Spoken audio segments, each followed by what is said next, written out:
Hi students, I am C Angad Agnihotri, आपका taxation का faculty. आज हम पढ़ने जा रहे हैं कैपिटल गेन्स।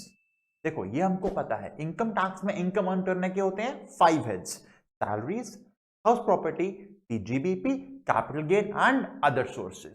आज हम पढ़ेंगे कैपिटल गेन्स।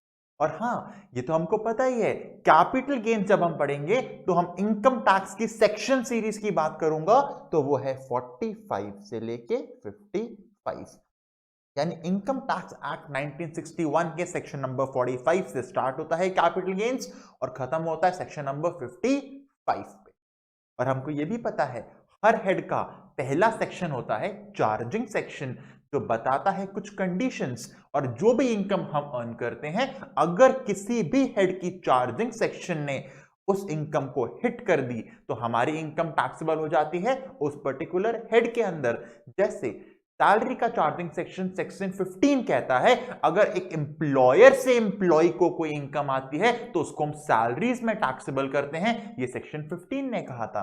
ऐसे ही सेक्शन 22 ने कहा था अगर एक ओनर अपनी हाउस प्रॉपर्टी को रेंट पे चढ़ाता है और जो रेंटल इनकम उसको अर्न होती है, रिसीव होती है, इस इनकम को हम टैक्सेबल करते हैं हाउस प्रॉपर्टी में, क्योंकि सेक्शन 22 ने यह बात कही थी तो वो बन गया हाउस प्रॉपर्टी का चार्जिंग सेक्शन।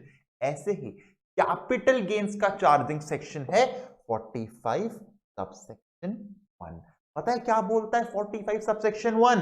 ये कहता है 45 सबसेक्शन 1 कहता है कोई भी इनकम को कैपिटल गेन्स में तब टैक्सेबल करेंगे अगर वो इनकम अर्न हुई है ऐसे, कैसे कि आपने ट्रांसफर किया हो किसी भी कैपिटल एसेट को। यानी सेक्शन 45 सबसेक्शन 1 ने कहा भाई साहब कोई कैपिटल एसेट है उसको अगर ट्रांसफर करोगे और इस ट्रांसफर करने की वजह से आपको कोई प्रॉफिट या गेन हुआ तो उसको हम टैक्स करेंगे कैपिटल गेन्स के अंदर। यानी यहां से हमको पता लगा हमें दो चीजें पढ़नी है। पहला तो हमको पढ़ना है ये कैपिटल एसेट क्या होता है, क्योंकि जब पता लग जाएगा कि कोई एसेट कैपिटल एसेट है फिर उसको जब ट्रांसफर ट्रांसफर ट्रांसफर करेंगे तो उस पे होने वाले गेन को टैक्सेबल करेंगे कैपिटल गेन्स में। यानी दो चीजें जाननी है, what do you mean by transfer, क्या होता है ट्रांसफर, और दूसरी बात किसका ट्रांसफर, कैपिटल एसेट का ट्रांसफर। तो मैंने कहा हे चार्जिंग सेक्शन, ये समझ आ गया कि कैपिटल एसेट को ट्रांसफर करूंगा तो जो प्रॉफिट या गेन होगा उसको टैक्सेबल कैपिटल गेन्स में करना है, पर क्या होता है कैपिटल एसेट ये तो बता। अब चार्जिंग सेक्शन कह रहा है आई डोंट नो, मुझे नहीं पता। चार्जिंग सेक्शन ने हाथ खड़े कर दिए, उसने बोला तुम्हें जानना है कैपिटल एसेट क्या होता है तो जाओ पूछ के आओ सेक्शन 2 सबसेक्शन 14 से। यानी कैपिटल एसेट की डेफिनेशन कहां दी हुई है, सेक्शन 2 सबसेक्शन 14 के अंदर। ये तो हमको पता ही है, सारी की सारी डेफिनेशंस कहां दी होती है, सेक्शन नंबर 2 में।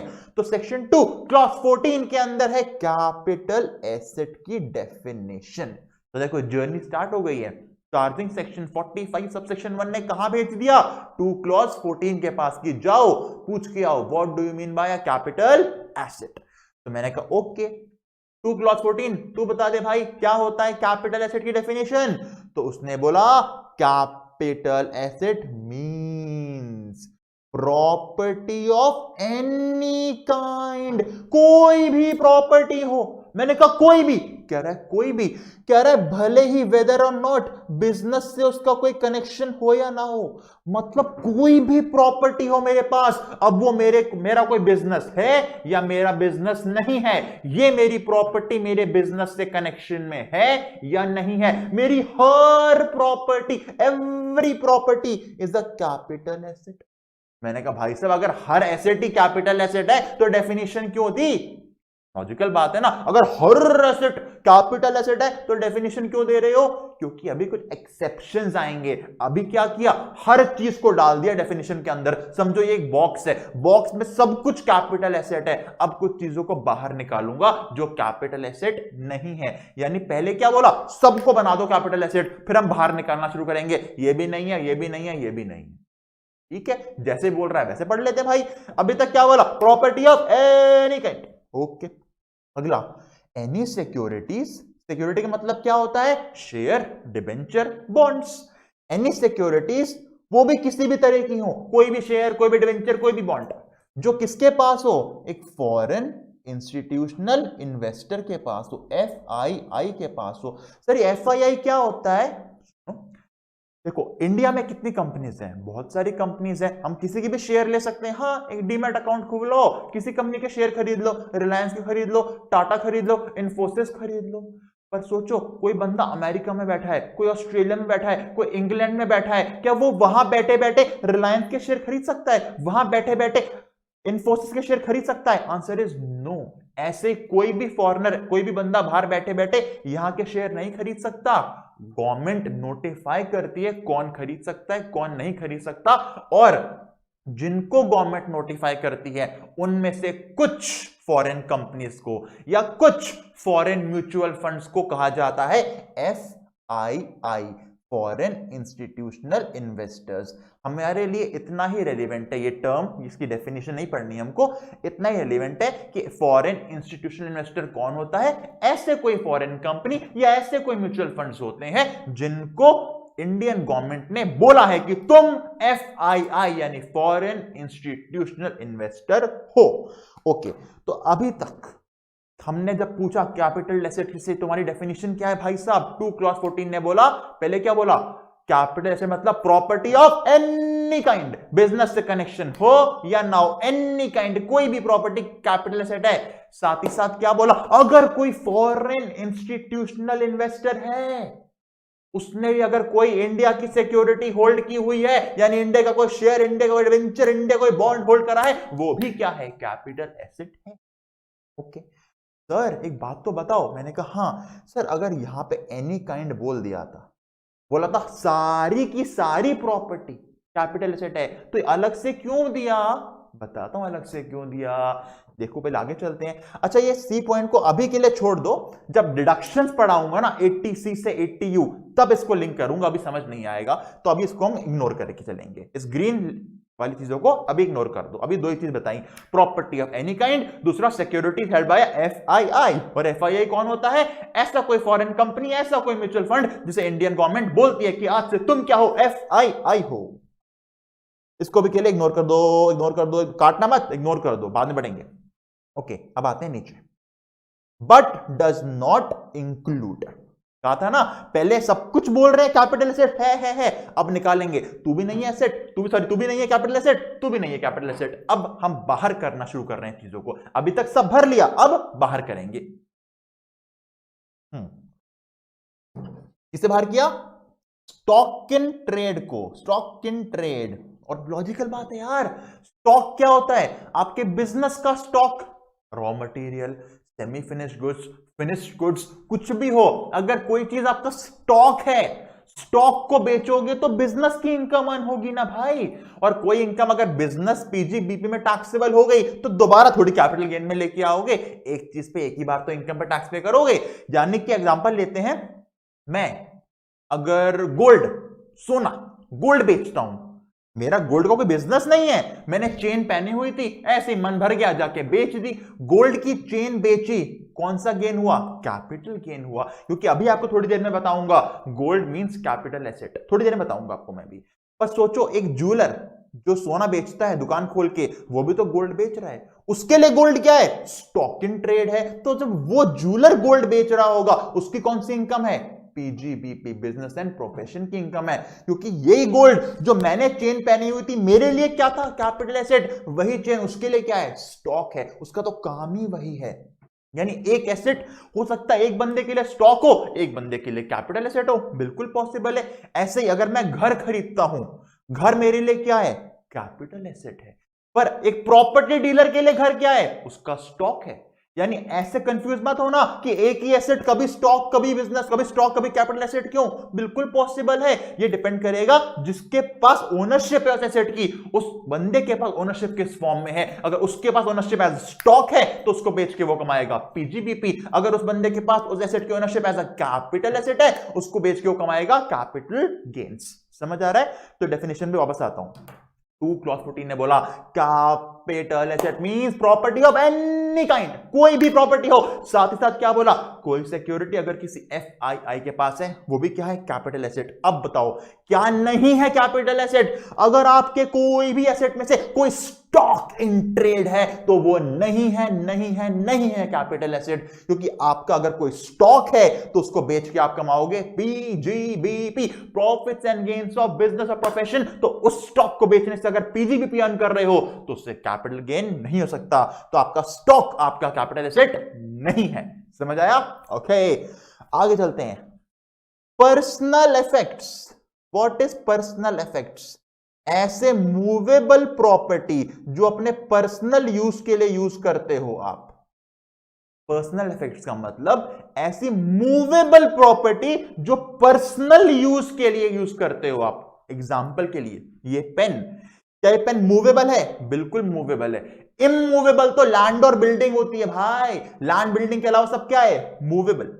ये क्या है? पेन मूवेबल है। हाँ, क्या मेरा अपना है? मेरा पर्सनल यूज के लिए यूज कर रहा हूं, पढ़ाने के लिए यूज कर रहा हूं, अपने यूज के लिए यूज कर रहा हूं। ये क्या है? मेरा पर्सनल, यानी ये नहीं है कैपिटल एसेट। ये कोट पहना हुआ है, ये शर्ट पहनी हुई है, ये चश्मा पहना हुआ है, ये घड़ी पहनी हुई है, क्या ये सब मेरे हैं? हाँ। क्या ये सब मूवेबल है? हाँ। क्या ये पर्सनल हो गए? हाँ। तो ये अब सब कैपिटल एसेट नहीं है। इनको अगर बेचूंगा भी ना तो कैपिटल गेन नहीं आएगा, क्योंकि कैपिटल एसेट की डेफिनेशन से बाहर कर दिया। किसको?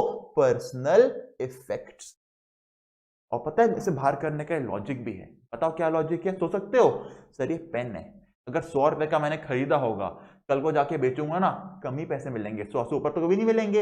ये कोट, अगर मैंने कोट खरीदा है मान लो 10,000 रुपए का, 10,000 का कोट खरीदा, कल को जाके बेचूंगा तो क्या 12,000 मिल जाएंगे? नहीं सर, ऑफकोर्स कम मिलेंगे आपको। ये घड़ी मैंने अगर मान लो 1 लाख की ली है, कल को जाके बेचूंगा तो क्या 10 लाख मिल जाएंगे? नहीं, 1 लाख से कम ही मिलेंगे। पर्सनल मूवेबल चीजों की वैल्यू डेप्रिशिएट होती है, गिरती है, इसलिए प्राइस कम ही मिलना है आपको वापस, इसलिए उनको बाहर कर दिया डेफिनेशन। पर गवर्नमेंट को पता है कुछ पर्सनल चीजें ऐसी होती हैं जिनकी वैल्यू विद टाइम बढ़ती है, जैसे कि ज्वेलरी। गोल्ड अपने पास रखोगे, गोल्ड को पहन के रखोगे तो क्या गोल्ड की वैल्यू गिर जाएगी? नहीं, गोल्ड की वैल्यू तो बढ़ेगी। डायमंड के रिंग पहन के घूम रहे हो तो उसकी वैल्यू क्या गिर जाएगी? नहीं, उसकी वैल्यू तो बढ़ेगी। तो गवर्नमेंट ने पहले तो पर्सनल चीजों को डेफिनेशन से बाहर निकाल दिया, पर्सनल मूवेबल चीजों को, पर फिर बोला कुछ चीजें ऐसी हैं जो पर्सनल भी है, मूवेबल भी है, पर वो कैपिटल एसेट हैं। क्या क्या? ये सब ज्वेलरी, आर्कियोलॉजिकल कलेक्शंस, कोई पुराने जमाने का आपके पास सामान पड़ा हुआ है जिसकी वैल्यू अब हो चुकी है, कोई एंटीक बन चुका है, कोई ड्राइंग्स, कोई पेंटिंग्स, मेरी आपकी ड्राइंग पेंटिंग नहीं, मशहूर पेंटर आर्टिस्ट की पेंटिंग, जैसे कि एमएफ हुसैन की पेंटिंग। स्कल्पचर्स, कोई बहुत पुराना आपने रॉक काट के अच्छा सा बना रखा है घर में, हो सकता है ना, हम नहीं बना सकते, आर्टिस्ट बनाते हैं, या कोई any other work of art. मतलब अब सुनो, इन जनरल आपसे पूछा जाए पर्सनल मूवेबल एसेट क्या कैपिटल एसेट है? बिल्कुल नहीं। पेन नहीं है, घड़ी नहीं है, कोट नहीं है, ये एसेट्स हैं पर कैपिटल एसेट नहीं है। इनको बेच भी दोगे तो कैपिटल गेन नहीं निकलेगा। अच्छा सर, क्या ऐसे पर्सनल मूवेबल एसेट होते हैं जो कैपिटल एसेट कहलाए जाते हैं? हां, कौन से? Jewellery, archaeological collections, drawing, painting, sculptures या any other work of art. इसका शॉर्ट फॉर्म बना लो, जड़ पास। क्या बनाओगे? जड़ पास। जड़ पास पर्सनल भी है, मूवेबल भी है, पर ये कैपिटल एसेट भी है। जैसे ज्वेलरी, ए से आर्कियोलॉजिकल कलेक्शन, डी से ड्राइंग, पी से पेंटिंग, एस से स्कल्पचर्स और ए से any other work of art. आओ डेफिनेशन को रिवाइज कराऊं। अभी तक हमने क्या देखा? What do you mean by capital asset? 2x14 ने बोला any property of any kind, okay, and any securities held by FII, foreign institutional investors। क्या नहीं आता कैपिटल एसेट डेफिनेशन में? क्या बाहर है? पहले बाहर हुआ स्टॉक इन ट्रेड, क्योंकि वो तो पीजीबीपी की इनकम बनेगा। और क्या बाहर हुआ? पर्सनल मूवेबल एसेट बाहर हुए डेफिनेशन से। पर क्या ऐसे भी कुछ एसेट होते हैं जो पर्सनल मूवेबल तो हैं पर वो कैपिटल एसेट भी होते हैं? हां, जड़ पास, jewellery, archaeological collection, drawing, painting, sculpture, any other work of art. तो मुझे बताओ, अगर जड़ पास में से कुछ बेचा, ज्वेलरी बेची, आर्कियोलॉजिकल कलेक्शन बेचा, ड्राइंग बेची, पेंटिंग बेची, स्कल्पचर बेची, any other work of art बेचा और वहां से गेन हुआ, तो ये कौन से हेड की इनकम है? वो कैपिटल गेन्स की इनकम है, क्योंकि जड़ पास कैपिटल एसेट होता है। क्लियर हुआ? ओके चलो अब बताते हैं सर ज्वेलरी का मतलब क्या होता है। ज्वेलरी का मतलब होता है ऑर्नामेंट्स जो पहनते हो आप, अब वो गोल्ड के हो, वो सिल्वर के हो, वो प्लैटिनम के हो, या किसी भी प्रेशियस मेटल जैसे कि डायमंड हो गया, रूबी हो गया, पन्ना हो गया, हीरा हो गया, किसी के भी हो, वो सब क्या है? ज्वेलरी है। आप अब लोगों को पता है क्या दिमाग, सोचो लोगों ने क्या दिमाग लगाया।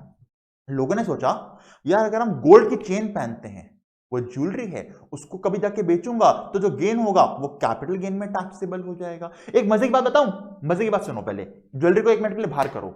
मजे की बात यह है जो आपके पर्सनल मूवेबल एसेट्स होते हैं ना, जैसे पेन, कोट, घड़ी, शर्ट, इनको अगर बेचते हो, प्रॉफिट भी हो गया ना, तब भी टैक्स नहीं लगता, कोई भी टैक्स नहीं लगता, without tax, no tax income है। हाँ यानी अगर आपने कभी 100 रुपए का पेन खरीदा और गलती से 100 का पेन 150 का बेच दिया, 50 रुपए प्रॉफिट कमा लिया ना, इसके ऊपर कोई टैक्स नहीं है, टैक्स ही नहीं है, कोई भी टैक्स नहीं है। अब ये मत कहना दुकानदार भी तो ये करता है, दुकानदार के लिए स्टॉक है, स्टॉक इन ट्रेड तो पीजीबीपी बनेगा। मैं बात कर रहा हूं पर्सनल एसेट्स की। मैं घड़ी खरीद के लाया 1 लाख रुपए की, कल को मेरे दोस्त को पसंद आ गई, वो कह रहा है मैं तो अमेरिका जा रहा हूं हमेशा के लिए, मेरे पास टाइम नहीं है बाहर जाके खरीदने का, अभी के अभी तू मुझे घड़ी बेच। मैंने कहा मैं नहीं बेच रहा। कह रहा तूने 1 लाख के लिए, मैं तेरे को 1.5 लाख दे रहा हूं। मैंने कहा ले ले अभी ले। मैंने 1.5 लाख रुपए लिए, घड़ी दे दी। कितने कमाए एक्स्ट्रा? 50,000 रुपए। क्या ये मेरा स्टॉक है? नहीं, मेरा पर्सनल एसेट है। 50,000 कमाए, मेरी जेब में कोई टैक्स नहीं। यानी कि पर्सनल मूवेबल एसेट्स पे टैक्स आता ही नहीं है जब तक वो जड़ पास ना हो, ज्वेलरी ना हो, आर्कियोलॉजिकल कलेक्शन ना हो, ड्राइंग ना हो, पेंटिंग ना हो, स्कल्पचर ना हो, any other work of art ना हो। अब यहां पे सोचो क्या हुआ। एक दिन सलमान भाई ने एक शर्ट पहनी, 500 रुपए की शर्ट पहनी थी, बस 500 रुपए की। पता नहीं मन में क्या आया, शर्ट उतारी और बोला मेरा कोई भी फैन ये शर्ट खरीदना चाहता है खरीद ले। अब फैन तो बहुत है सलमान भाई के, 500 रुपए की शर्ट सलमान भाई की 10,000 में बिक गई। भाई को कितना गेन हुआ? 9,500 का गेन हुआ। भाई ये कौन सी इनकम? कोई इनकम नहीं है, पर्सनल मूवेबल एसेट था, टैक्स ही नहीं लगेगा। अरे वाह सर बढ़िया हो गया। हाँ एक और सुनो, मैंने एक फरारी खरीदी, 2 करोड़ की फरारी मैंने खरीदी। मेरे को किसी दोस्त को बहुत पसंद आ गई वो फरारी, मैंने 2 करोड़ की फरारी 2.5 करोड़ की बेच दी, 50 लाख कमा लिए। कौन सा टैक्स? कोई टैक्स नहीं है। मेरा स्टॉक थोड़ी था, वो कार मेरी पर्सनल मूवेबल एसेट है भाई, मैं फ्री में बेचूं, मैं कितने बेचूं मेरी मर्जी, कोई टैक्स नहीं लगेगा। पर्सनल मूवेबल एसेट पे टैक्स तभी लगता है जब वो जड़ पास बनता है, यानी वो ज्वेलरी हो, या आर्कियोलॉजिकल कलेक्शन हो, या ड्राइंग हो, या पेंटिंग हो, या स्कल्पचर, या अदर वर्क ऑफ आर्ट हो। क्लियर हो रहा है? तो कितना अच्छा बेनिफिट है यहां पे आपके लिए। अब क्या हुआ, लोगों को पता लगा यार ज्वेलरी पहनूंगा, ज्वेलरी को ज्वेलरी की फॉर्म में रखूंगा, यानी अंगूठी, चेन, कड़े की फॉर्म में रखूंगा, तो जब बेचूंगा कैपिटल गेन आ जाएगा, प्रॉफिट में बिकनी है वो। तो लोगों ने क्या किया, लोगों ने लूप होल निकालना स्टार्ट किए, शर्ट बनवाई, शर्ट नॉर्मल शर्ट बनवाई, और जो बटन होते हैं ना शर्ट के, वो सोने के लगवा लिया, गोल्ड के बटन बनवा लिए। यानी क्या किया उन्होंने, गोल्ड को शर्ट की फॉर्म में लगा लिया। अब वो शर्ट को बेचने गए, अब तो प्रॉफिट में बिकेगी शर्ट, क्योंकि गोल्ड तो का प्राइस तो बढ़ता ही रहता है। अब वो कह रहे हैं हमने तो पर्सनल मूवेबल एसेट बेचा है जी, शर्ट बेची है, वो तो कैपिटल एसेट है ही नहीं, नो कैपिटल गेन। गवर्नमेंट को समझ आ गया लूपहोल, तो गवर्नमेंट ने ज्वेलरी को डिफाइन कर दिया। गवर्नमेंट ने पता है क्या बोला, कोई भी सोना, कोई भी चांदी, कोई प्लैटिनम, कोई भी महंगा हीरा मोती अगर किसी कपड़े में, वेयरिंग अपैरल में लगा लिया है, या किसी फर्नीचर में, बर्तन में ही क्यों ना लगा लिया हो भाई, अब वो ज्वेलरी कहलाया जाएगा। गवर्नमेंट को पता है लोग अभी शर्ट में लगा रहे हैं, कल को पेंट में लगाएंगे, कल को सोने की कुर्सी बना लेंगे, सोने का टेबल बना लेंगे। भाई साहब जहां भी सोना, चांदी, हीरे, मोती लगा दिए, अब वो चाहे शर्ट में लगाओ, वो तुम कुर्सी टेबल में लगाओ, वो तुम कहीं भी लगाओ, अब वो ज्वेलरी माना जाएगा। और अगर ज्वेलरी माना जाएगा तो वो कैपिटल एसेट बन गया, और कैपिटल एसेट बन गया तो उसे बेचने पे जो गेन होगा उसको कैपिटल गेन में टैक्सेबल करेंगे। समझ आया? ओके अब एक बार रिवाइज कराऊं। हमने गए थे 4 दिन सेक्शन 45 सब सेक्शन 1 के पास, हमने बोला हे 45 sub section 1 what do you mean by capital asset. उसने बोला हमें नहीं पता कैपिटल एसेट। 45 1 ने खाली बोला था कैपिटल एसेट को ट्रांसफर करोगे तो आने वाले गेन को हम टैक्सेबल करेंगे कैपिटल गेन्स के अंदर। तो वहां से हम गए थे 2 क्लॉज 14 के पास, 2 clause 14 What do you mean by capital asset? उसने बोला it means property of any kind, and also includes any securities यानी share debenture bonds which are held by a FII, foreign institutional investor. But capital asset does not includes what? Stock and trade. Stock and trade capital asset नहीं होता क्योंकि उसको बेच के क्या निकलता है? PGBP. And what is also excluded from the capital asset definition? क्या और बाहर किया? पर्सनल मूवेबल एसेट्स बाहर करे. यानी पर्सनल मूवेबल एसेट्स, पेन, घड़ी, कोट, शर्ट, मेरी कार, मेरी बाइक, इन सबको बेच के कैपिटल गेन नहीं आ सकता. ये पर्सनल मूवेबल एसेट्स होते हैं. पर क्या ऐसे भी कुछ पर्सनल मूवेबल चीजें होती हैं जो कैपिटल एसेट है? हाँ, क्या? जड़पास, jewellery, archaeological collection, drawings, painting, sculptures, any other work of art, ये कैपिटल एसेट हैं. इनको बेचोगे, गेन होगा तो कैपिटल गेन आएगा. ठीक है. अच्छा, अब एक मजे की बात बताऊं? हाँ सर बताओ ना. मैंने बोला in general stock in trade, in general SIT stock in trade कौन सी इनकम है? कैपिटल गेन है पीजीबीपी? सर ये पीजीबीपी की इनकम है. अब सोचो, जो शेयर के ब्रोकर होते हैं, जो डेली शेयर खरीदते, सॉरी ब्रोकर डीलर्स होते हैं, वो डेली शेयर खरीदते बेचते हैं. अगर कोई बंदा डेली शेयर खरीद रहा है, डेली बेच रहा है, तो उसके लिए शेयर क्या हुआ? कैपिटल एसेट हुआ या स्टॉक इन ट्रेड हुआ? भाई देखो, अगर मैं हूं, मैंने शेयर आज खरीदा रिलायंस का शेयर, मैं नहीं बेच रहा 6 महीने 1 साल तक, मैंने अपने पास अपने पोर्टफोलियो में रिलायंस का शेयर रखा हुआ है, तो वो शेयर मेरे लिए क्या है? Capital asset.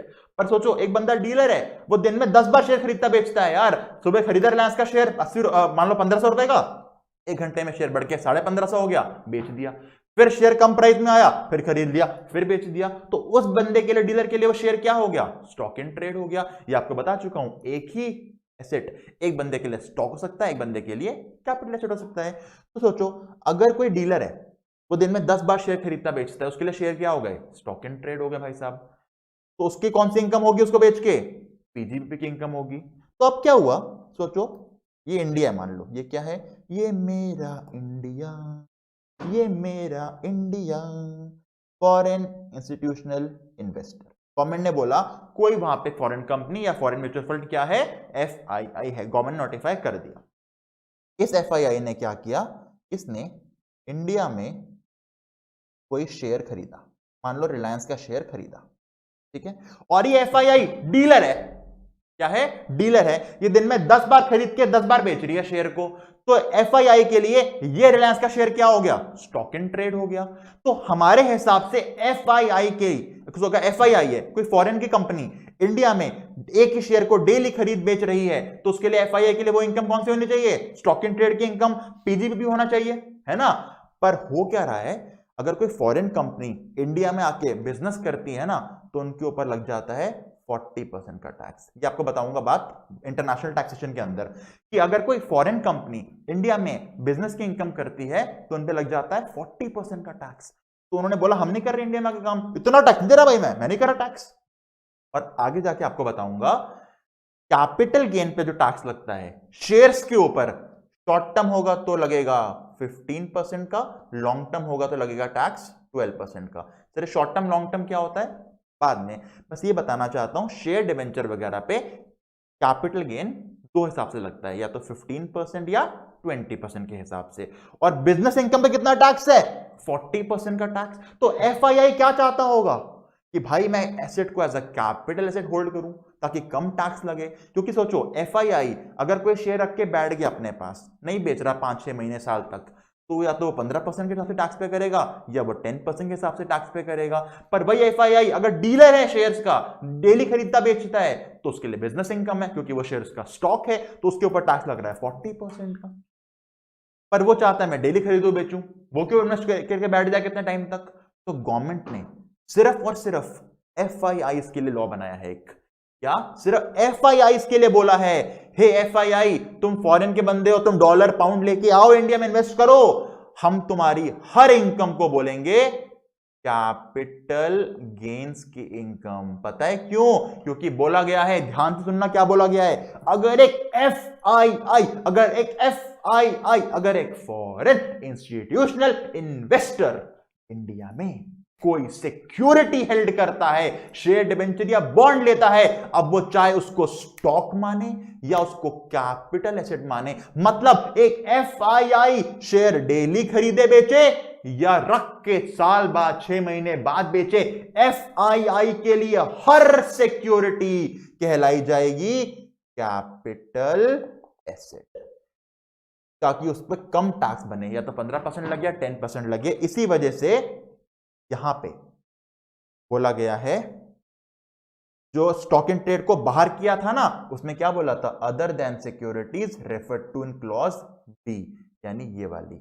अब सुनो क्या हुआ, मतलब सुनो, FII foreign institutional investor India में शेयर्स को एज अ सिक्योरिटी, शेयर्स को एज अ स्टॉक खरीदे या शेयर्स को लॉन्ग टर्म के लिए खरीदे, 6 महीने साल के लिए खरीदे, एफआईआई ने अगर कोई शेयर इंडिया में खरीदे हैं, हमेशा उस शेयर को क्या माना जाएगा, कैपिटल एसेट। उस पे होने वाला गेन हमेशा क्या होगा, कैपिटल गेन। पर जो इंडिया का बंदा है, इंडिया का स्टॉक में डीलर है, वो अगर स्टॉक मानेगा तो पीजीबीपी में टैक्स पे करेगा, रखेगा तो कैपिटल गेन में टैक्स पे करेगा। यानी देखो, Indian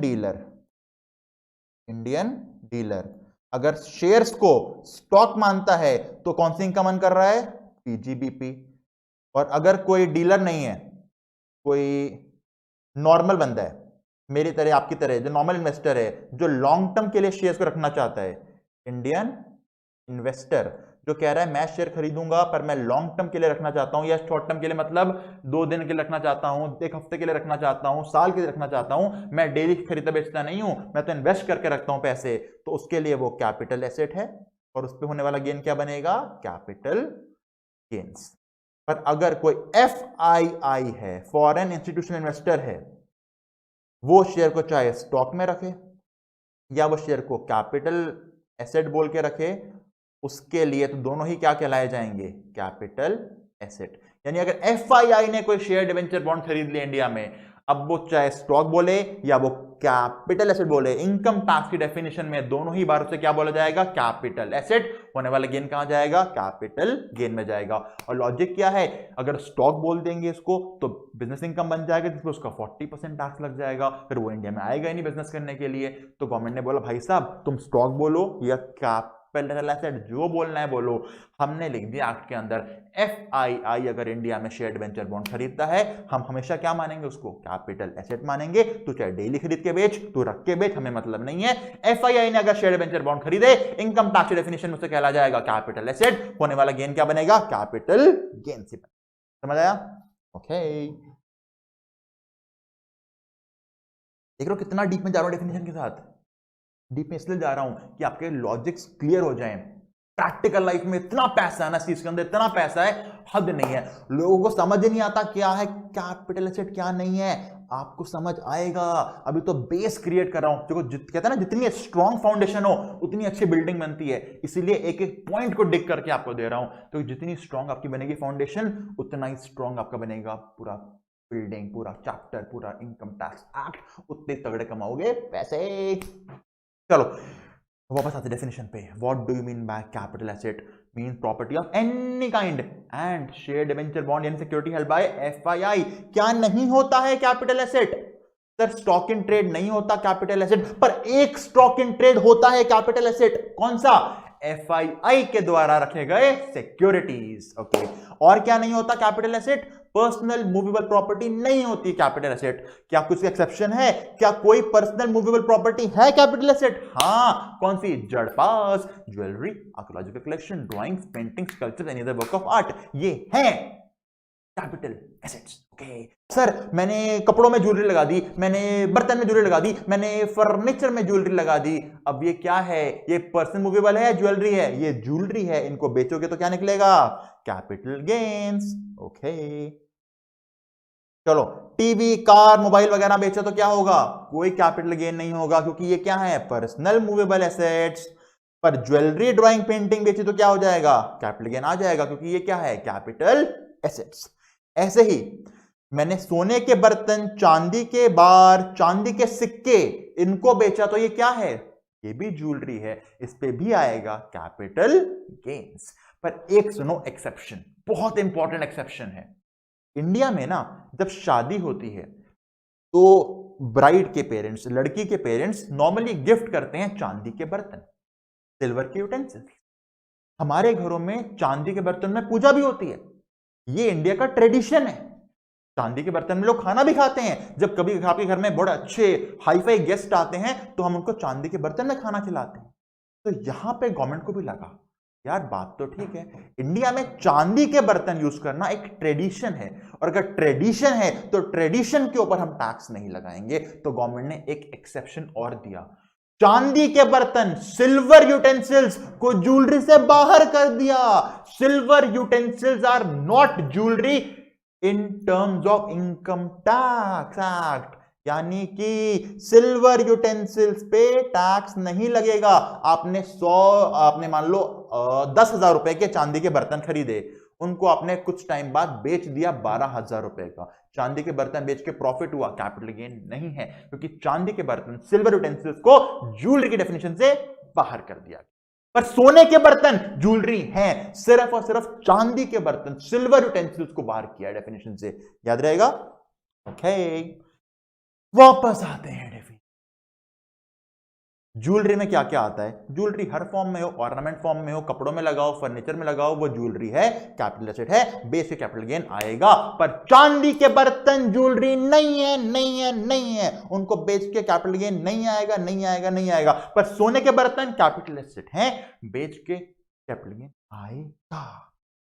car used in business, ये समझो, देखो एक बिजनेस अगर आप करते हो, बिजनेस में आपके पास एसेट दो तरह के होते हैं। कुछ आपका स्टॉक होता है जिसको बेच के प्रॉफिट अर्न करते हो, और कुछ एसेट्स आपकी बैलेंस शीट में आते हैं, जैसे कि बिल्डिंग जहां पे आप काम कर रहे हो, आपका फर्नीचर, आपका एसी, आपका लैपटॉप, आपकी कार, ये सारे एसेट स्टॉक नहीं है। स्टॉक तो बेच के कमाते हो, ये एसेट आपकी बैलेंस शीट में आते हैं, इनको आप यूज कर रहे हो बिजनेस करने के लिए। तो अगर कोई बिजनेस का एसेट जो स्टॉक नहीं है, जो बिजनेस का एसेट, जैसे जहां पे बिल्डिंग है, जहां काम कर रहे हो, लैपटॉप हो गया, फर्नीचर हो गया, इनको अगर बेचते तो इस होने वाली इनकम को भी कैपिटल एसेट कहा जाता है।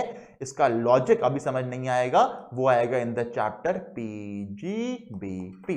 दोबारा सुनो क्या बोला, स्टॉक की बात नहीं कर रहा, उन एसेट्स की बात कर रहा हूं जिनको हम बेच के बिजनेस नहीं करते, वो रखे होते हैं, बिजनेस में काम आ रहे होते हैं। लैपटॉप, एसी, फर्नीचर, मेरी कार, मेरा घर, ऐसे किसी एसेट को जो बिजनेस में यूज हो रहा है, उसको बेच के अगर आप पैसे अर्न करते हो, गेन अर्न करते हो, उसे हम कैपिटल गेन में ही टैक्स करते हैं। पर लॉजिक क्या है ये समझ आएगा पीजीबीपी के अंदर। क्लियर है इतना? ओके, ठीक है। अगला, रूरल एग्रीकल्चर लैंड, ये भी नहीं होता है कैपिटल एसेट। ये हम पढ़ रहे हैं 1 2 3 जो नहीं होते कैपिटल एसेट। तो गवर्नमेंट ने बोला रूरल एग्रीकल्चर लैंड भी नहीं होता है कैपिटल एसेट। पहली बात तो एग्रीकल्चर लैंड क्या होता है? ऐसा लैंड जिस पे एग्रीकल्चर करते हैं। तो रूरल एग्रीकल्चर लैंड क्या हो गया? जो किसी रूरल एरिया में है एग्रीकल्चर लैंड। अच्छा, यानी कि सर दो तीन बातें बताओ। मैंने कहा बोलो सर, खाली लैंड, जमीन अगर बेचूंगा तो क्या कैपिटल एसेट है? बिल्कुल है। अभी तक बाहर हुआ डेफिनेशन से, बाहर नहीं हुआ ना, तो है कैपिटल एसेट। सर बाहर होने का वेट क्यों कर रहे हो? क्योंकि फर्स्ट पॉइंट ने क्या बोला था? एनी प्रॉपर्टी, पहले तो सब कुछ बोल दिया कैपिटल एसेट है, फिर बाहर निकालना शुरू किया था, तू भी नहीं है, तू भी नहीं है। स्टॉक इन ट्रेड बाहर निकाला था, पर्सनल मूवेबल एसेट बाहर निकाले थे, इमूवेबल बाहर नहीं निकाले थे। तो लैंड हो या बिल्डिंग हो, वो कैपिटल एसेट है। एग्रीकल्चर लैंड, इस लैंड पे एग्रीकल्चर होता है, क्या वो भी कैपिटल एसेट है? वो भी कैपिटल एसेट है। जब तक एग्रीकल्चर लैंड रूरल एरिया में ना हो तब तक वो कैपिटल एसेट रहेगा। मतलब शहर में अगर एग्रीकल्चर करते हो एक लैंड के ऊपर, उस लैंड को बेचते हो, उसके ऊपर जो गेन आएगा वो कैपिटल गेन कहलाया जाएगा। क्योंकि एग्रीकल्चर लैंड हो या अर्बन एग्रीकल्चर लैंड हो, दोनों कैपिटल एसेट होते हैं। जब तक कोई एग्रीकल्चर लैंड रूरल एरिया में ना हो तब तक हम उसको क्या मानते हैं? कैपिटल एसेट मानते हैं। क्लियर हुआ? ओके सर, क्या होता है रूरल एरिया, क्या होता है अर्बन एरिया? आओ बताऊं मैं आपको। देखो, मान लो ये एक म्यूनिसिपैलिटी है। क्या है? म्यूनिसिपैलिटी है, मतलब म्यूनिसिपल कॉर्पोरेशन है। इस एरिया की पॉपुलेशन अगर 10,000 से कम है, अगर इस एरिया की पॉपुलेशन 10,000 से कम है तो ये पूरा एरिया कहलाया जाता है रूरल एरिया। क्या कहलाया जाता है? रूरल। मतलब अगर इसकी पॉपुलेशन 10,000 से कम है तो ये कहलाया जाएगा रूरल। तो यहां पे अगर कोई एग्रीकल्चर लैंड हुआ, क्या हुआ? एग्रीकल्चर लैंड हुआ, तो उसे कहेंगे अब रूरल एग्रीकल्चर लैंड, और वो नहीं है कैपिटल एसेट। ऐसे किसी लैंड को बेचोगे जो, सॉरी, ऐसे किसी एग्रीकल्चर लैंड को बेचोगे जो रूरल एरिया में आता है। रूरल एरिया क्या होता है? ऐसी म्यूनिसिपैलिटी जिसकी पॉपुलेशन 10,000 से कम होती है। तो दो चीजें हैं, पहला, ऐसी कोई म्यूनिसिपैलिटी जिसकी पॉपुलेशन 10,000 से कम है, तो वो एरिया क्या कहलाया जाएगा? Rural area. उस एरिया में अगर कोई एग्रीकल्चर लैंड है उसको बेच रहे हो तो वो उसमें नहीं आएगा कैपिटल गेन, क्योंकि ऐसा लैंड जो रूरल एरिया में है उसे नहीं क्या, उसे कहते हैं रूरल एग्रीकल्चर लैंड। ठीक है, आगे देखो, ध्यान से देखना। अब मान लो ये म्यूनिसिपैलिटी है, पॉपुलेशन पॉपुलेशन मान लो इसकी है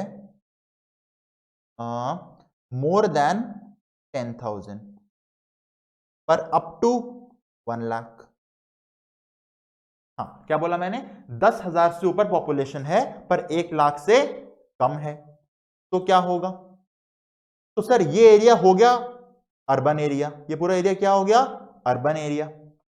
अर्बन एरिया मतलब यहां पे जो लैंड होगा, अब वो एग्रीकल्चर का हो या नॉर्मल बिल्डिंग का लैंड हो, ये एरिया क्या कहलाया जाएगा? Urban land. और urban land is a capital asset.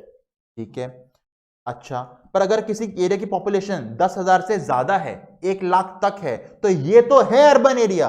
ये तो है अर्बन एरिया, क्योंकि पॉपुलेशन 10,000 से ऊपर है। इनकम टैक्स में अर्बन या रूरल को पॉपुलेशन के हिसाब से बांटा गया है। ठीक है, अच्छा, कितनी पॉपुलेशन है? 10,000 से ऊपर 1 लाख तक, ये है अर्बन एरिया। अब इसके आसपास के एरिया देखो, इसके चारों तरफ up to 2 kilometres, up to 2 kilometres, चारों तरफ 2 किलोमीटर वाला एरिया भी कहलाया जाएगा अर्बन एरिया। यानी अगर किसी म्यूनिसिपैलिटी की पॉपुलेशन 10,000 से ऊपर 1 लाख तक है तो वो तो है ही अर्बन, क्योंकि पॉपुलेशन 10,000 से ऊपर गई, पर आसपास के 2 किलोमीटर का इलाका भी कहलाया जाएगा अर्बन।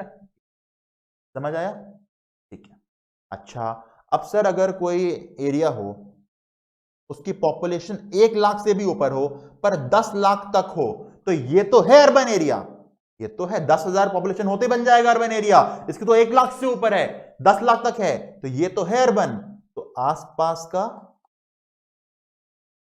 अप टू 6 किलोमीटर के एरिया भी बन जाएगा अर्बन एरिया। यानी अगर पॉपुलेशन 10,000 से ऊपर 1 लाख तक है तो वो तो है ही अर्बन, पर आसपास के 6 किलोमीटर के एरिया क्या बन जाएगा अब? अर्बन। और अगर कोई एरिया म्यूनिसिपैलिटी का जिसकी पॉपुलेशन 10 लाख से भी ऊपर है, तो ये म्यूनिसिपैलिटी तो है अर्बन, और आसपास के 8 किलोमीटर का एरिया अब कहलाया जाएगा अर्बन। समझ आया कैसे डिफाइन किया है? What is rural, what is urban? और डेफिनेशन पे आता हूं। देखो, सबसे पहले क्या बोला? कोई भी एरिया, म्यूनिसिपैलिटी बोलो, कैंटोनमेंट बोर्ड बोलो, जिसकी पॉपुलेशन 10,000 है या ज्यादा है, वो क्या है? Urban area. यानी रूरल के लिए क्या जरूरी है? उस एरिया की पॉपुलेशन लेस देन 10,000। ठीक है सर, पॉपुलेशन बन गई 10,000 या ज्यादा, तो अब बताओ पॉपुलेशन 10,000 से कितनी ज्यादा है? सर 10,000 से ऊपर है पर 1 लाख से कम है। उस म्यूनिसिपैलिटी की पॉपुलेशन 1 लाख से कम है पर 10,000 से ऊपर थी, तो वो एरिया तो बन गया अर्बन। और आसपास के 2 किलोमीटर के एरिया, यानी जहां पे उस म्यूनिसिपैलिटी की क्या कहते हैं उसको, म्यूनिसिपैलिटी की जगह कंप्लीट हुई, वहां से 2 किलोमीटर का एरिया भी अर्बन कहलाया जाएगा, क्योंकि वो ऐसे म्यूनिसिपैलिटी के बहुत पास है जिसकी पॉपुलेशन 10,000 से ऊपर है। इनकम टैक्स में अर्बन रूरल को पॉपुलेशन के हिसाब से बांटते हैं। तो दोबारा बताऊं, ये एरिया की पॉपुलेशन है 12,000, तो ये तो है ही अर्बन। इसके आसपास के 2 किलोमीटर के एरिया भी क्या है? अर्बन। अब अगर इस म्यूनिसिपैलिटी की पॉपुलेशन 1 लाख से ऊपर जाए पर 10 लाख तक रहे, मतलब 4 लाख पॉपुलेशन, 6 लाख पॉपुलेशन, तो ये एरिया तो अर्बन है। और आसपास का 2 नहीं, आसपास के 6 किलोमीटर तक का एरिया क्या कहलाया जाएगा? अर्बन। और अगर इस म्यूनिसिपैलिटी की पॉपुलेशन 10 लाख से भी ज्यादा होती तो ये तो है ही अर्बन, और आसपास के 8 किलोमीटर तक का एरिया क्या कहलाया जाएगा? अर्बन। समझ आया? और एक एग्जांपल मुझे बताओ, चलो देखो, मान लो ये म्यूनिसिपैलिटी है, म्यूनिसिपैलिटी है, इसकी पॉपुलेशन मान लो है, कम ज्यादा छोड़ो, इसकी पॉपुलेशन मान लो है 7 लाख की। कितनी पॉपुलेशन है? 7 लाख, यानी 1 लाख से ऊपर 10 लाख से कम, 7 लाख पॉपुलेशन है। 7 लाख पॉपुलेशन है, ये तो हो गया अर्बन एरिया। तो आसपास का कितना एरिया आएगा अर्बन एरिया में? आसपास के 6 किलोमीटर को बोलेंगे अर्बन, क्योंकि 7 लाख पॉपुलेशन है, 1 लाख से 10 लाख के बीच में है, तो आसपास के 6 किलोमीटर क्या बोलेंगे? Urban area. Up to 6 kilometre क्या कहलाया जाएगा? हर एरिया अर्बन एरिया। अब सोचो, मेरा कोई मेरा कोई एग्रीकल्चर लैंड यहां पे है, कहां पे है? यहां पे है, ये मान लो है 5 किलोमीटर का एरिया, यहां पे है कोई मेरा लैंड। मुझे लग रहा है यार म्यूनिसिपैलिटी से 5 किलोमीटर दूर हूं और म्यूनिसिपैलिटी की पॉपुलेशन 7 लाख की है, इस लैंड को बेचूंगा तो कैपिटल एसेट माना जाएगा, क्योंकि अर्बन हो गया। 6 किलोमीटर तक था अर्बन, मैं 5 किलोमीटर पे खड़ा हूं, तो मैंने क्या किया ना, मैंने ऐसे रोड बना दी। रोड मैंने यहां तक आने की रोड, यहां पे मोड़, यहां पे मोड़, यहां पे मोड़, और यहां पे आके ऐसे रोड दिखा दी। तो मतलब जो एरिया 5 किलोमीटर का हो सकता था, मैंने मोड़ लेके लेके लेके इस एरिया को कर दिया 7 किलोमीटर का। जैसे ही 7 किलोमीटर दिखा दिया मैंने एरिया, अब 6 किलोमीटर के दायरे से बाहर चला गया। यानी कि मैंने जानबूझ के ऐसे मोड़ देके, रास्ते ब्लॉक वगैरह करके म्यूनिसिपैलिटी से 7 किलोमीटर दूर कर दिया। अब पॉपुलेशन 7 लाख की थी, सिर्फ 6 किलोमीटर तक का एरिया अर्बन कहलाया जाता, मैं 7 किलोमीटर पहुंच गया, अब नहीं है मेरा अर्बन एरिया। मैंने लूपहोल निकाल दिया टैक्स में, मैंने 2-3 मोड़ ज्यादा बनवा दिए रास्ते में। ये आइडिया मेरे दिमाग में आया होगा, बहुतों के दिमाग में आया होगा? सर बहुतों के दिमाग में आया होगा। तो गवर्नमेंट ने पता है क्या बोला? गवर्नमेंट ने बोला तुम 10 मोड़ बनाओ, तुम 100 मोड़ बनाओ, हमें फर्क नहीं पड़ता। गवर्नमेंट ने बोला हम ये डिस्टेंस देखेंगे एरियली, यानी हवा से अगर ट्रैवल करते, बाय एयर ट्रैवल करते, तो इस पॉइंट से इस पॉइंट तक कितना डिस्टेंस रहता। यानी गवर्नमेंट डिस्टेंस देखती है एरियली, हवा के रूट से देखती है। हवा में तो कोई मोड़ नहीं आते। तो एरोप्लेन जा रहा होता है, क्या वो गली से मुड़ता है? नहीं, वो तो सीधे चलता रहता है, चलता रहता है, चलता रहता है। एरोप्लेन में क्या मतलब, मुझे कितने मोड़ हो? यानी गवर्नमेंट डिस्टेंस देखती है एरियली। एरियल अगर 6 किलोमीटर तक है तो आपका एरिया अर्बन है, वरना क्या है? समझ आया? ओके, गवर्नमेंट डिस्टेंस देखती है एरियली। आओ वापस और डेफिनेशन पे हम बात कर रहे हैं, what is urban land. Municipality की पॉपुलेशन 10,000 से कम है तो क्या है? रूरल। आसपास के एरिया भी रूरल, ठीक है। म्यूनिसिपैलिटी की पॉपुलेशन 10,000 से ऊपर है, 1 लाख तक है, वो म्यूनिसिपैलिटी क्या हो गई? अर्बन। और आसपास के 2 किलोमीटर का एरियल डिस्टेंस वाला एरिया क्या हो गया? अर्बन। म्यूनिसिपैलिटी की पॉपुलेशन 1 लाख से ऊपर 10 लाख तक, म्यूनिसिपैलिटी क्या हो गई? अर्बन। अब आसपास के 6 किलोमीटर तक का एरिया क्या हो गया? अर्बन। म्यूनिसिपैलिटी की पॉपुलेशन 10 लाख से ऊपर, तो आसपास के 8 किलोमीटर के एरिया क्या हो गया? अर्बन। समझ आया? ठीक है। तो अब देखो जल्दी से बात, एक मान लो एक लैंड को मैंने सेल किया। पहले तो बताओ वो नॉर्मल लैंड है, यानी इसके बारे में कुछ नहीं बताया गया, या वो एग्रीकल्चर लैंड, एग्रीकल्चरल लैंड है। 2 तरह के लैंड पॉसिबल है, एक नॉर्मल, एक एग्रीकल्चरल। नॉर्मल लैंड तो भाई साहब चाहे अर्बन एरिया में हो चाहे वो रूरल एरिया में हो, क्या ही फर्क पड़ता है? दोनों ही केस में वो क्या है? वो कैपिटल एसेट है। यानी कि रूरल एरिया में ऐसा कोई म्यूनिसिपैलिटी जिसकी पॉपुलेशन खाली 1000 पॉपुलेशन है, वहां पे अगर बिना एग्रीकल्चर वाला नॉर्मल लैंड बेचोगे ना, वो भी कैपिटल एसेट है। एक्सेप्शन सिर्फ रूरल एग्रीकल्चर लैंड को है। यानी रूरल देख के सीधे एग्जम्पशन मत कर देना, सिर्फ रूरल लैंड बोला होगा या रूरल नॉन एग्रीकल्चर लैंड बोला होगा, वो कैपिटल एसेट है, उसको बेच के कैपिटल गेन आएगा। यानी कि नॉर्मल लैंड तो चाहे अर्बन एरिया में हो या रूरल एरिया में हो, वो कैपिटल एसेट हमेशा होता है, उसको बेच के कैपिटल गेन आता है।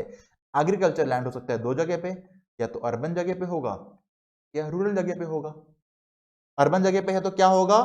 Capital asset. यानी urban agriculture land is the capital asset, बेचोगे कैपिटल गेन आएगा। Rural agriculture land is not a capital asset.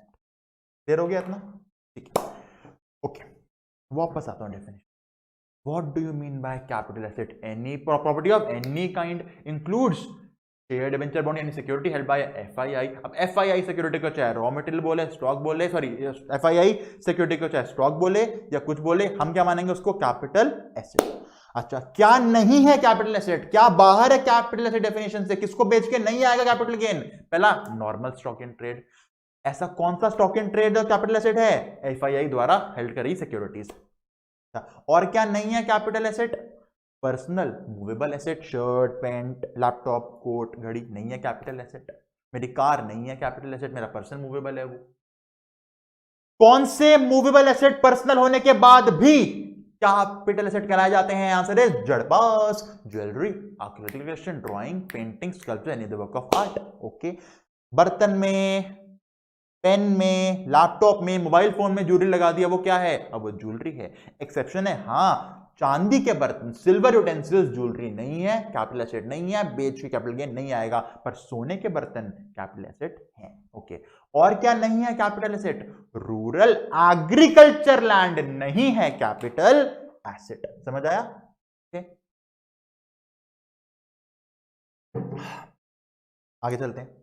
अगला, गोल्ड डिपॉजिट बॉन्ड्स, चाहे 1999 स्कीम वाले हों या 2015 स्कीम वाले हों, ये भी नहीं है कैपिटल एसेट। सर क्या होते हैं गोल्ड डिपॉजिट बॉन्ड्स? आओ बताता हूं क्या होते हैं gold deposit bonds. Gold deposit bonds क्या होते हैं? देखो, मान लो मेरे पास घर में गोल्ड पड़ा हुआ है।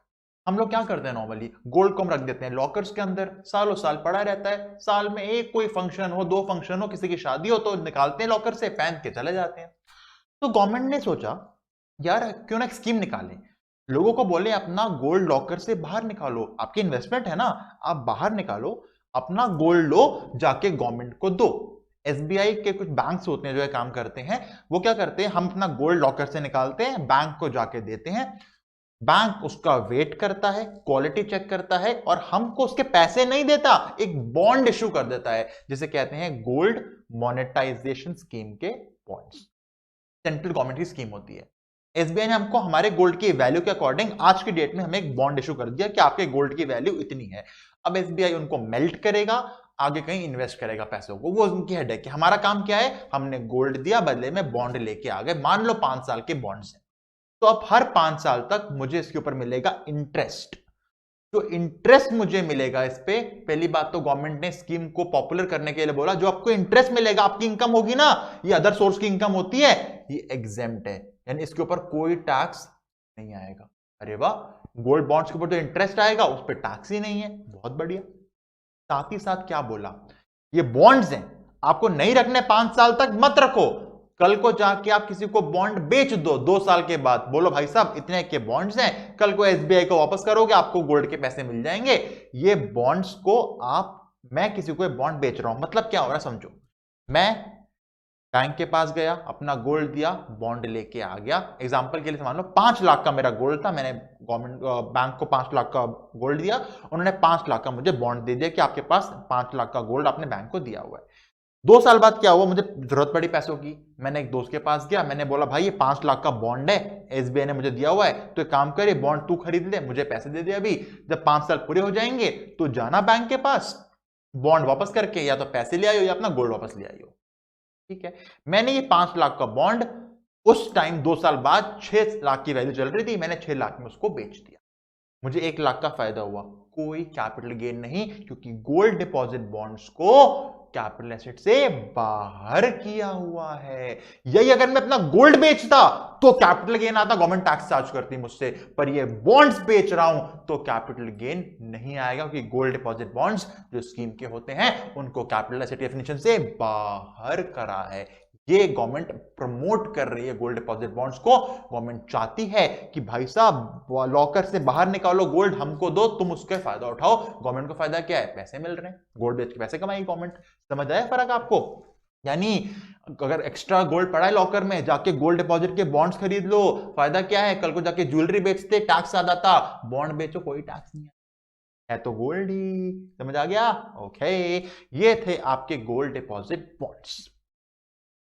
ये है बच्चे आपकी डेफिनेशन कैपिटल एसेट की, तो दी हुई है सेक्शन 2 क्लॉज 14 ने। क्या बोला 214 ने, क्या है capital asset? Every property, when the property of every kind is a capital asset, includes securities held by FII. क्या नहीं है capital asset? Stock in trade नहीं है कैपिटल एसेट, पर एक स्टॉक इन ट्रेड है कैपिटल एसेट। कौन सा? एफआईआई के द्वारा रखा गया कोई भी सिक्योरिटी, ये कैपिटल एसेट है। और क्या नहीं है capital asset? Personal movable assets नहीं होते कैपिटल एसेट। मेरी शर्ट, मेरी पैंट, मेरा कोट, मेरी घड़ी, मेरी कार नहीं है कैपिटल एसेट। पर जड़ पास पर्सनल भी है, मूवेबल भी है, पर वो है कैपिटल एसेट। क्या है जड़ पास? Jewellery, archaeological collection, drawing, painting, sculpture, any other work of art. Jewellery सिर्फ ऑर्नामेंट्स नहीं है, आभूषण नहीं है, ज्वेलरी कपड़े भी हैं। कपड़ों में सोना लगा दिया, चांदी लगा दिया, डायमंड लगा दिया, वो कपड़ा क्या बन गया? ज्वेलरी। फर्नीचर, यूटेंसिल्स, किसी में ज्वेलरी लगा दी, वो भी क्या बन गया? ज्वेलरी बन गया कैपिटल एसेट। पर सिल्वर के यूटेंसिल्स, चांदी के बर्तन नहीं है कैपिटल एसेट। चांदी की घड़ी कैपिटल एसेट है, चांदी का कोट, चांदी के बटन है कैपिटल एसेट, चांदी के बर्तन नहीं है कैपिटल। सोने के बर्तन है capital asset. Okay. Land building क्या है? कैपिटल एसेट है। एग्रीकल्चर लैंड क्या है?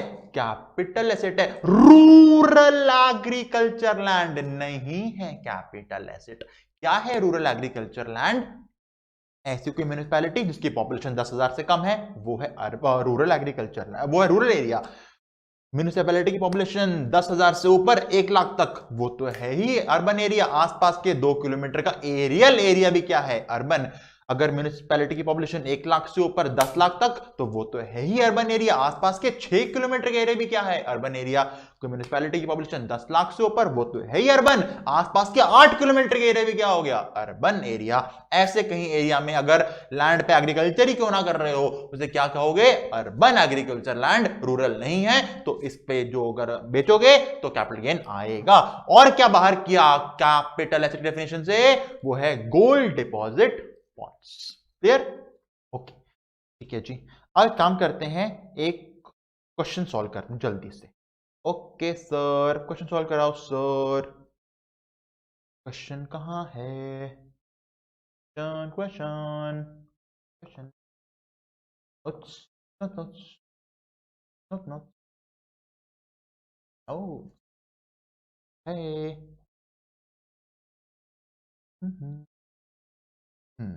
मुझे बताओ क्या है कैपिटल एसेट, क्या नहीं है? गोल्ड की चेन 2 लाख की ली थी, 5 लाख की बेची, क्या ये कैपिटल एसेट है? बिल्कुल कैपिटल एसेट है। Gold is jewellery. अभी क्या शॉर्ट टर्म क्या लॉन्ग टर्म सब छोड़ दो, खाली बताओ कैपिटल एसेट है या नहीं है। ठीक है, ज्ञान छोड़ दो।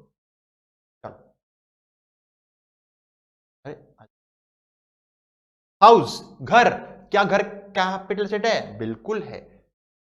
गोल्ड के बर्तन कैपिटल एसेट है? बिल्कुल है। बेचोगे गेन आएगा? हाँ आएगा। सिल्वर यूटेंसिल्स नहीं है कैपिटल एसेट, बाहर के डेफिनेशन से। स्कल्पचर्स जड़पास के अंदर फॉल करते हैं, जे जड़पास में एस क्या था? स्कल्पचर्स, ये है कैपिटल एसेट। बेचोगे गेन आएगा। फरारी कार करोड़ों की आती है, बेच के फायदा हो गया बाई चांस, गेन आएगा? कैपिटल गेन आएगा? नहीं आएगा। Ferrari car is not a capital asset, personal movable है और जड़ पास में नहीं आता। फरारी कार ना ज्वेलरी है, ना आर्कियोलॉजिकल कलेक्शन है, ना ड्राइंग है, ना पेंटिंग है, ना स्कल्पचर है, ना इधर वर्क ऑफ आर्ट है। ये तो कार है, ये कैपिटल एसेट नहीं है। बेच के कैपिटल गेन नहीं आएगा। आईफोन 11 हो, 12 हो, 13 मैक्स प्रो हो, पर्सनल मूवेबल है, कैपिटल गेन नहीं आ सकता। पर अगर आईफोन में सोने के बटन लगा दिए तो अब वो ज्वेलरी बन गया, अब वो कैपिटल गेन हो जाएगा। सिल्वर का ब्रेसलेट है कैपिटल एसेट, खाली सिल्वर के बर्तन बाहर किए हैं। सिल्वर ब्रेसलेट है कैपिटल एसेट। डायमंड के रिंग है कैपिटल एसेट। कार यूज करी पर्सनल यूज के लिए, पर्सनल मूवेबल प्रॉपर्टी नहीं है कैपिटल एसेट। समझ आया? ओके, ये था 2 क्लॉज 14 जो कहता है what do you mean by capital asset. पर अगर 45 सबसेक्शन 1 के पास जाऊं वापस, मैंने कहा था 45(1) चार्जिंग सेक्शन बता कब आएगा कैपिटल गेन। उसने कहा था कैपिटल एसेट को ट्रांसफर करोगे तो आएगा कैपिटल गेन। हमने जाना क्या होता है कैपिटल एसेट, अब जानते हैं ट्रांसफर क्या होता है। अभी तक तो मैं बेचा बेचा सेल बोल रहा था, सिर्फ सेल नहीं है, बहुत बड़ी डेफिनेशन है। 2 क्लॉज 47 के पास जाऊंगा मैं अब। 247 ने बोला ये सारी की सारी ट्रांजैक्शन कहते हैं ट्रांसफर। सेल बोलो, एक्सचेंज बोलो, रिलिंक्विशमेंट बोलो, एक्सटिंग्विशमेंट बोलो। मतलब क्या है सर? सेल मतलब बेचना, एक्सचेंज मतलब मैंने घर किसी को दिया, बदले में कैश नहीं लिया, मैंने ज्वेलरी ले ली उससे, यानी एक्सचेंज कर लिया, घर के बदले ज्वेलरी। अब मैं बोलूंगा सेल नहीं है तो क्या कैपिटल गेन नहीं आएगा? आएगा, क्योंकि ट्रांसफर के डेफिनेशन को बहुत ब्रॉड कर दिया ताकि लोग बच ना पाए। पहले लोग एक्सचेंज बोल देते थे और कहते थे हमने सेल थोड़ी किया है, हमने तो गोल्ड के बदले मान लो घर लिया है, हमने तो पेंटिंग के बदले ड्राइंग ली है। तो लोग अपने एसेट ट्रांसफर कर रहे थे यहां से वहां, कैपिटल एसेट ट्रांसफर कर रहे थे, पर सेल नहीं था तो क्या टैक्स नहीं पे कर रहे थे। तो इनकम टैक्स एक्ट ने ट्रांसफर की डेफिनेशन बड़ी कर दी, बोला तुम सेल नहीं कर रहे, एक्सचेंज कर रहे हो, हम एक्सचेंज को ट्रांसफर के अंदर लेके आ रहे हैं, हम कैपिटल गेन चार्ज करेंगे। मतलब घर के बदले अगर गोल्ड लिया, घर के बदले जो डायमंड लिया, इसके ऊपर भी टैक्स आएगा। कैसे आएगा ये विद टाइम इस चैप्टर के अंदर बताऊंगा कि एक्सचेंज में क्या वैल्यू मानेंगे। पर अभी मैं बता रहा हूं सेल एक्सचेंज हो या रिलिंक्विशमेंट हो, इसको ट्रांसफर डेफिनेशन में फॉल किया। रिलिंक्विशमेंट का मतलब होता है अपनी मर्जी से अपना कोई राइट मैं बेच रहा हूं। मैं एक फर्म में पार्टनर था, 30% की ओनरशिप थी मेरे पास, मैंने 10% का राइट किसी और को दे दिया, मतलब मैंने एक नया पार्टनर इंट्रोड्यूस कर दिया, अपने 30% में से 10% उसको दे दिया, अब मैं रह गया 20% का ओनर उस फर्म के अंदर। इसे कहते हैं रिलिंक्विश कर दिया। सर अपने पार्टनरशिप को 30 से 20 किया, 10% पार्टनरशिप का राइट बेचा, ये भी कैपिटल एसेट है? हाँ है। इंटेंजिबल एसेट भी होते हैं capital asset, goodwill, trademark, patent सब होते हैं। कैसे निकालते हैं टैक्स आगे बताऊंगा, अभी तो बता रहा हूं डेफिनेशन बहुत ब्रॉड करी है। अभी ये डेफिनेशन पूरी समझ भी नहीं आएगी हमको, क्योंकि ये टॉपिक धीरे धीरे समझ आएंगे हमको। अभी खाली बताने का ट्राई कर रहा हूं, ट्रांसफर सेल नहीं है। ट्रांसफर बहुत बड़ी डेफिनेशन है, इसमें सेल भी आएगा, एक्सचेंज भी आएगा, एक्सटिंग्विशमेंट भी आएगा, रिलिंक्विशमेंट भी आएगा। एक टर्म होता है एक्सटिंग्विशमेंट।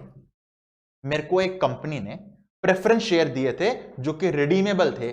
कंपनी ने बोला आज शेयर खरीद लो, 10 साल बाद वापस करके पैसे ले जाना, उसे कहते हैं रिडीमेबल। एक लाइफ होती है, 10 साल निकल गए, मैं शेयर नहीं बेचना चाहता, कंपनी जबरदस्ती वापस ले रही है मुझसे, 10 साल की लाइफ थी, अपना राइट उन शेयर्स को रखने का कंपनी जबरदस्ती मुझसे ले रही है, मैं देना नहीं चाहता, इसे कहते हैं एक्सटिंग्विशमेंट। पार्टनरशिप का राइट अपनी मर्जी से बेचा था, रिलिंक्विशमेंट। जबरदस्ती को लेना चाह रहा है मुझसे, एक्सटिंग्विशमेंट। बताऊंगा विद टाइम क्वेश्चन आएंगे इसके ऊपर, वैल्यू सब देखेंगे क्या होती है। कंपलसरी एक्विजिशन क्या होता है? मैं अपने घर में रह रहा हूं चैन से, घर के बगल में मेट्रो बनानी है गवर्नमेंट को, गवर्नमेंट आई बोला घर के बगल में मेट्रो बनानी है, आपका घर आपसे छीनना पड़ेगा। इंडिया में ऐसा हो सकता है, इंडिया में गवर्नमेंट आपसे कोई भी लैंड ले सकती है, बिल्डिंग ले सकती है, बदले पैसे देगी आपको। गवर्नमेंट कंपलसरी एक्वायर कर रही है, मैं कह रहा हूं नहीं बेचना यार, गवर्नमेंट कह रही है हमें मेट्रो बनानी है, हम तुमसे तुम्हारा घर लेंगे। इंडिया में ऐसा पॉसिबल, गवर्नमेंट ने जबरदस्ती मुझसे घर ले लिया, मेरा घर मेरा कैपिटल एसेट था, गवर्नमेंट ने मुझसे ले लिया, इसके ऊपर भी कैपिटल गेन आएगा। अरे मैं तो बेचना भी नहीं चाहता, काहे का कैपिटल गेन? कंपलसरी लिया, आएगा गेन, ये भी पढ़ेंगे इस चैप्टर के अंदर। ट्रांसफर में डाल दिया, सेल भी डाला, एक्सचेंज भी डाला, रिलिंक्विशमेंट डाला, एक्सटिंग्विशमेंट डाला, कंपलसरी एक्विजिशन भी डाल दिया। अरे बाप रे बाप। अगला, conversion of a capital asset into stock in trade. Sir ये क्या होता है? बताता हूं क्या होता है। मैं सोने की चेन पहन के घूम रहा था, एक दिन मन में आया क्यों ना एक ज्वेलरी की दुकान खोल लूं। दुकान खोल ली मैंने, अपनी चेन उतारी, कैपिटल एसेट उतारा, काउंटर पे रख दिया बेचने के लिए, कैपिटल एसेट को स्टॉक बना दिया, ये भी ट्रांसफर है। सर क्या वैल्यू? आपने बेचा थोड़ी है, आपने उतार के काउंटर पे रखा है, रख दिया ना काउंटर पे, कैपिटल एसेट को स्टॉक का नाम दे दिया ना, ट्रांसफर हो गया। अबे बेचा भी नहीं है, हो गया ट्रांसफर। किस वैल्यू पे, कैसे हो गया बताऊंगा जब ये टॉपिक आएगा कैपिटल गेन में, इसी चैप्टर में आएगा टॉपिक। बस बताने का ट्राई कर रहा हूं, ना सेल हुआ, ना एक्सचेंज, ना रिलिंक्विशमेंट, ना एक्सटिंग्विशमेंट, ना कंपलसरी एक्विजिशन, बस रखा ही था काउंटर पे, हो गया ट्रांसफर। क्या वैल्यू, क्या टैक्स, बताऊंगा इस चैप्टर में। अरे बाप रे बाप। पार्ट परफॉर्मेंस का मतलब क्या होता है समझो, एग्जांपल लेता हूं, समझ आएगा आपको, इसको छोड़ दो, इसके पहले इसका मतलब समझना। मैं अपना घर बेचना चाहता था, ठीक है, एक बंदा आया, बोले सर घर अच्छा लग रहा है आपका, 2 करोड़ मांग रहे हो, ये पकड़ो 50 लाख रुपए एडवांस पकड़ो, बाकी वैसे देता रहूंगा आपको। 50 लाख रुपए दिए, कल से मैं रहने आ रहा हूं यहाँ पे। मैंने कहा जा रहने भाई, उसने एडवांस दिया 50 लाख का, कल से रहने आ गया। इंडिया सरकारी काम, रजिस्ट्री होते होते लग गए 3 महीने। बंदे को पोजीशन मैंने चाबी आज दे दी, आजा रह ले, पर रजिस्ट्री उसके नाम 3 महीने बाद हुई। ट्रांसफर कब मानोगे? आज ही मान लोगे। जैसे चाबी हैंडओवर कर दी, पोजेशन दे दिया, उसी दिन माना जाता है कैपिटल एसेट ट्रांसफर हो गया। रजिस्ट्री से मतलब ही नहीं है। और एग्जांपल देखो इसका, एसएसी मिस्टर एक्स ने अग्रीमेंट किया अपना घर बेचने का 1 जनवरी 2021 को। मिस्टर वाई को बेचूंगा 1 जनवरी 21 को अग्रीमेंट हो गया 20 लाख रुपए के अंदर। एक्स ने पोजेशन कब दिया, चाबी कब दे दी घर की, 15 फरवरी को चाबी दे दी। वाई ने पेमेंट करी बाद में 30 अप्रैल को, एक्स ने पहले ही चाबी हाथ में दे दी। रजिस्ट्री हुई और बाद में 30 जून को। ट्रांसफर कब माना जाएगा, जिस दिन चाबी यानी पोजीशन दे दिया उस दिन ट्रांसफर माना जाएगा, यानी कि 15 फरवरी 2021 को। ट्रांसफर कब माना जाता है ऐसे केसेस में, कभी पेमेंट आ रही है, कभी पोजीशन दे रहे हो, कभी रजिस्ट्री हो रही है, जिस दिन पोजीशन दे दिया, चाबी दे दी, उस दिन माना जाता है ट्रांसफर हो गया। ओके ठीक है सर ये क्या अगला, any transaction by become member of society. सुनो क्या होता है, आजकल बहुत ट्रेंड आ गया है, लोग घर नहीं खरीदते, लोग सोसाइटी में फ्लैट खरीदते हैं। फ्लैट में क्या होता है ना, हम लोग फ्लैट तो खरीद लेते हैं पर एक्चुअल टर्म्स में हम ओनर नहीं कहलाए जाते। ओनर वो सोसाइटी होती है जिसके पास वो 100-200 फ्लैट होते हैं। मैंने तो एक फ्लैट लिया होता है, अब मैं कहलाया जाता हूं उस सोसाइटी का मेंबर। पता है लीगली ओनर सोसाइटी होती है उन 100-200 फ्लैट की। माना मैंने पूरे पैसे देके एक फ्लैट खरीद लिया है, पर लीगल टर्म्स में ओनर अभी भी सोसाइटी ही है, मैं तो डीम्ड ओनर कहलाया जाता हूं। हाँ हमारा हो जाता है फ्लैट, वो पैसे दिए, मैं रहूंगा मैं ना रहूं, मैं किराए पे चढ़ाऊं, मेरी मर्जी है वो, पर अभी भी मैं डीम्ड ओनर कहलाया जाता हूं। एक्चुअल ओनर वो सोसाइटी ही कहलाई जाती है जिसका मैं मेंबर बनता हूं। तब होता क्या है, यहां पे लोगों ने लूपहोल निकाला। लोगों ने सोचा यार अगर लीगल लॉ की टर्म्स में वो सोसाइटी ओनर है, मैं डीम्ड ओनर हूं, अगर मैं घर बेच भी दूंगा तो टैक्स सोसाइटी से मांगो ना, मुझसे क्यों टैक्स मांग रहे हो।